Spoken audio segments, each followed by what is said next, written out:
Hello YouTube, it's Atticus. How we doing? I hope everybody's fine. I'm back with you. I recently just brought you guys some Battlefleet Gothic 2 gameplay, beta gameplay. I hope you enjoyed that. I'll do some more here soon. But yeah, it's been a couple weeks since I did a Total War game. Just so you guys know, I'm back in school, spring semester, so I just needed to make sure that I could get a good rhythm going with my classes and everything. I just needed to take a little time for myself to make sure I get this last 2 semesters of school I'm taken care of. I really need to graduate this winter, so I got big plans. So anyways, though, things have stabled now. I am taking 4 classes going full-time, but I'm sure you guys don't want to know about that crap. So, yeah, the first replay back after my short little break is one that I rarely do on my channel, guys. And one part it was because of my old computer. Yeah, it just sucked. It just lagged whenever you try to bring big armies. So I'm, of course, doing a Bretonia game. So yeah, Bretonia and a mass army game at that. So I am facing off against the Tomb Kings, and this is on Ultra Graphics, guys, so I hope you do enjoy that. But yeah, for the army builder here, we'll just jump right into that. You can see that I brought a big front line here of halberds, guys, with the beast layers in the middle. So I'm going on a big, gamble that my opponent's going to go large. I want to have a very strong anti-large, component of my army to deal with any constructs. Now, granted, these guys are not going to do very good against like Tomb Guard and things like that, but I'm hoping they didn't bring that many of them. And if he goes cheap with Skeleton Warriors, yeah, they can hold their own pretty good. I mean, their stats aren't horrible. If you look at them, they have 40 melee defense, so it's it's pretty online. If, like, for example, the melee defense of a Dread Spear of the Druki. Also have 2 units of fire arrows, and of course that's because the constructs take more fire damage, or take a bonus from fire. Have a Grail Relic in the middle, just because if you're ever going to take an infantry focused force, you want to have something that's going to help with the leadership. Since Bretonia generally suffers from low leadership morale, having this Grail Relic here is just going to keep those guys in the battle a lot longer. I also have some peasants in the front here, and the reason that I take the peasants, of course, is to screen out to pretty much just absorb Ushoptis with great bows. I also have my Paladin and Albric Bordelot for my lore choice, and I put him on the Pegasus. Both of these guys on the Pegasus. That way he could run with the Royal Pegasus Knights Goon Squad that I have. So I'm going to have the Guardian trait from the Paladin, who's going to give that to Albric. And Albric has some pretty decent buffs himself, so he's an anti-large armor piercing, and if you get him into a nice engagement against constructs, this little Goon Squad here is going to be able to be pretty effective. As for my opponent, pretty scary Tomb King army here. He has 2 units of Bone Giants, all the way up to Silver Chevrons, and this is really good in this matchup to deal with cavalry. You can see that I didn't bring any ground-based cavalry, so I'm really taking a ground-based army instead. But yeah, these are generally what you'll see in the meta. For his front line, he went really heavily spears, and that's another good thing about the mind games of this, guys, because when you're playing the Tomb Kings and you're going against Bretonia, you're wondering, like, what's the biggest threat to my army? Probably going to be cavalry. So you're going to bring a lot of anti-large units that don't really trade that good against infantry units, which is going to make my halberds just trade that much better. So it's a little bit of mind games, and it can work for you. So he has the 2 Bone Giants, the front line of spears here. He also has a Necrotect, halberds right here in the back, and Chosen of the Gods Ushoptis, and he has the Casket. So yeah, Grand Katep on the Casket, and he also has 2 units of Carrion, which are really good in this matchup to shut down the archers. So let's go ahead and just start the battle, guys, and we'll jump right into it. Yeah, I hope you're liking these ultra settings. Man, it never gets old seeing these things, what this game is meant to look like.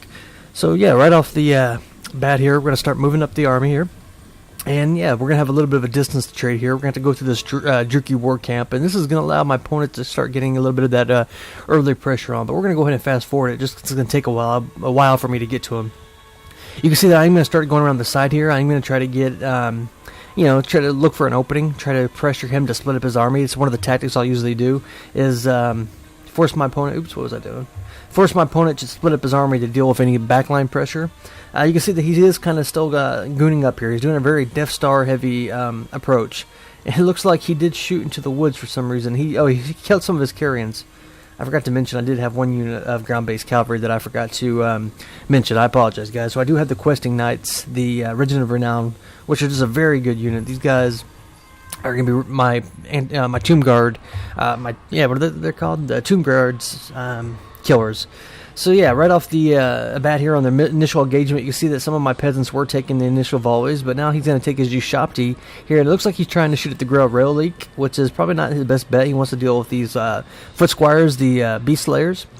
And now we're going to start getting into to the front lines engaging here any second now. And you can see this unit is taking a lot of damage. The Ushaptis with great bows are, especially suited for taking out heavily infantry units. And I'm having to keep these guys out in the... oops, sorry about that. Oops. I'm having to keep those guys out in the rear here, just trying to dodge the Bone Giant and the Ushaptis. I'm being really patient. I'm just waiting for an engagement. Here you can see the peasants are going to collide with the peasant moms are going to collide with the skeleton spearmen. And yeah, so now the front lines are going to start to engage. You can see that I have some overwatch from the two different fire arrows, but he is going to have the carrying coming in, which is really unfortunate. Over here in the back, you can see that my mobile goon squad now is starting to come in closer now that the front lines have collided. And you can see that I've gotten some troops even around the back, so I'm trying to hold up these Tomb Guard. If I'm able to do that, then I can land my Pegasus Knights and my Lord into the battle. You can see over here, my opponent had an opening, which I took advantage of. I got the Foot Squires, Questing Knights, into the Chosens of the Gods, and I'm just going to send everybody in real quick, and I'm just trying to snipe him real quick. You see he's going to respond by getting the Tomb Guards with Halberds and to help, but yeah, I have another unit of Men-at-Arms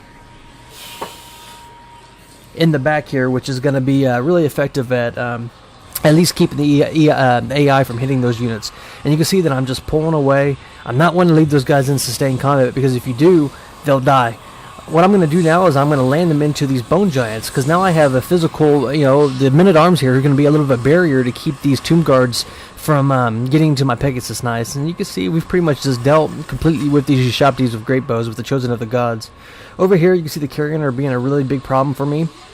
These Spearmen aren't really good at, protecting the arrows, which is it's shutting them down. And this ain't a Dark Elf army, so I kind of expected that. I knew that was going to happen.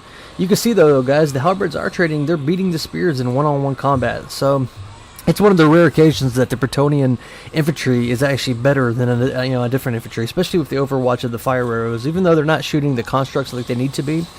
Over here you can see that I have Halberds, I got Pegasus Knights, I got Alberic into these Bone Giants, and it's just doing a lot of damage. And he does have these Tomb Guard over here, but yeah, they're having to deal with these Men-at-Arms. Opponent is going to get a incantation of desiccation on my forces, which is going to lower some of the stats, but I'm just going to pull away where that debuff is on. There's no sense, fighting if I don't have to. Over here you can see that the Chosen of the Gods, I guess there is still 4 units, but yeah, they're I'm forcing him to have to react to these peasants here, so that's a great use of wasting ammunition for me. Over here you can see, like I said earlier, the 2 Carrion had just been devastating for my lines. Like I really probably should have kept like a Knight's Errant or something in the back to deal with him. I knew he would probably bring him, but yeah, I just overestimated the protecting ability of the spears. Over here you can see that Katep is just shooting in his casket into point blank into my units, and yeah, that thing's does a lot of damage when it's up close. Over here you can see the Bone Giant is fighting the Pegasus Knights and the Alberic, and yeah, it takes a minute to chew through them, but we're finally starting to hopefully get him crumbling pretty soon. Over here you can see that I still got some half-health Men-at-Arms and pole arms, and whenever they come back, I'm just trying to muck up all these Halberds, all these Tomb Guard. I need to keep these guys from my Pegasus Knights, because you can see how quickly they kill them once they do. So if you go ahead and look at the, if you pull away in the map right here, guys, you can see that a lot of my elite forces have been tattered, but I went back in the air and I saw that his Lord was exposed, so I landed everybody onto Katep, which is a really good pick for me. And you can see he's going to try to respond. He's going to try to send all these Tomb Guards in here to reinforce Katep. By the time he gets there, though, I'm going to be done so much damage to his Lord. So yeah, that's a really good pick for me. And over here, you can see that the Halberds and the Skeleton Spearmen are still just battling. But yeah, the engagement is definitely favoring me. And yeah, you can see that we finally have killed Katep. Get out of here. Sorry about that. Alright, so yeah, I'm going to pull up pull the forces away here, and you can see that my infantry line is starting to beat his, and I do have some units coming back from route, which is allow my fire arrows to start shooting back in on these units now that I've pretty much dealt with the Carrion. Over here you can see that I have my Royal Pegasus Knights and my little Goon squad, we dealt with the remaining of the Chosen of the Gods, and over here I have a unit of peasants. Now my opponent still does have the 2 Bone Giants, but yeah, you can see that they're surrounded by units that are just mucking up the AI. Sorry guys, I keep hearing something. So yeah, at this point guys, the balance of power is still pretty much dead center in the middle. You can see I'm going to land my units into his Necrotech here. And yeah, my opponent is just going to decide to leave since I took his Lord and didn't want to grind it out. So that is a victory for me, guys. So let's go ahead and look at the end-screen breakdown and talk about some of the keys for my success. So now, if the game would have, what you're wondering probably is if the game would have went all the way to the end, if my opponent wouldn't have gave up, what would have happened? Well, it really would have just been a matter of once my halberd units had dealt with the remaining units of these spearmen, we would have got in here, we would have mucked up these 2 units of Tomb Guard, and then the 2 surviving Bone Giants would have just been gooned by my surviving Pegasus Knights and Lords. So ultimately, he didn't have any tools. He had a Necrotech left. He had lost in his Chosen, lost his Lord. His Spearman units were about to break, and all he had left would have been 2 units of Tomb Guards versus 1, 2, 3, 4, 5 different units that still pretty good health of halberds and 2 different, fire arrows. I still had 20 units, or excuse me, I still had a couple units of the Questing Knights that would hit him in the back, and yeah, the Peasant Mods would have just got a surround on him. So, one could argue maybe it's best just to play it all the way to the end because you never know. But hey, it's still a cool battle, and I wanted to show it to you guys. So yeah, if you look at the build right here, it pretty much went how I planned. It was a combination of mind games, hoping that he would overcompensate for anti-large, which he kind of did, going all spear units, which allowed my units, especially anti-large ones themselves, to be able to be more superior. And the Pegasus Knights Goon Squad, they're not as good as the ground-based ones, not as survivable, but they're more mobile. So that means if your opponent doesn't have a dedicated anti-large, like a construct, something fast, you could ping pong, from one favorable engagement to the next. So yeah, we were able to get into his Bone Giants. He would send his halberds, and then we fly over into the to his Lord, and we were able to snipe his Lord, and then we fly back in the air and we go back to the Bone Giants, and so on as we muck up his his little 2 defense forces with my forces. So it's a pretty good strategy. I hope you guys enjoyed that, and yeah, so stay tuned for the next video, guys. It's Atticus, and I'll see you next time. All right, bye bye.